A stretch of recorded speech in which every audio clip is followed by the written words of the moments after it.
Good afternoon. It is Chris Chun, and it is there This Week in Real Estate. And wanted to talk to you about a new bond measure that's coming to the ballot this November. So there's going to be a lot more on the ballot than just governor and who's going to the House of Representatives and all that good stuff.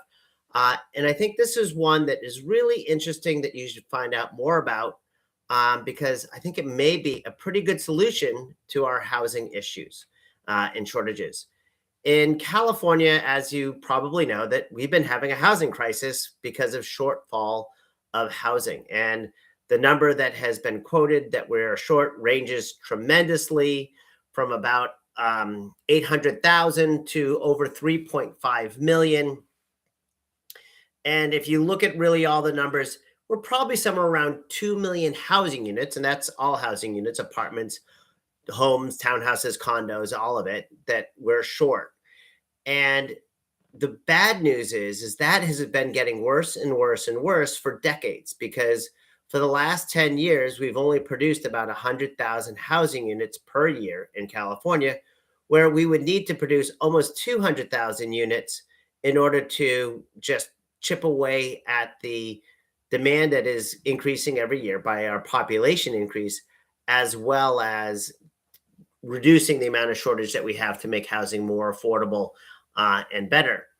Well, this new bond measure that was presented and approved so far for the ballot, that would create a 25 billion, that is billion-dollar fund that would be part of the California Affordable Housing Authority, and they would lend money to people to help them with their down payments so that they could buy a house. It is specifically looked at for middle income homeowners or home buyers. It doesn't have to be a first time home buyer. It could be a middle income buyer.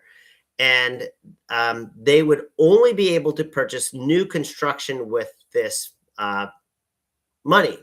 So that is incentivizing home builders to build houses for middle income buyers, number one. New houses, any new houses is the only way that we can get out of this shortage.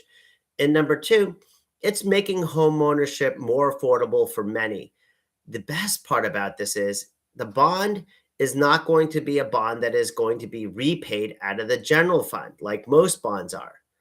This bond is repaid by the borrowers. So the people who are getting the benefit, the people who are borrowing the money and able to buy a house because of it, they're going to be paying back this second mortgage that they have through this bond at the same rate as the bond's interest. So the housing authority has to be able to price the bonds with terms in order to pay the interest and the overhead of the housing authority to manage this program.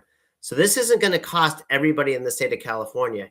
It is going to be on the shoulders of those who are borrowing it and getting the benefit of it. So I think this is a really interesting bond measure to look at and a really good opportunity for us to do some good to a housing shortage that we have right now in California.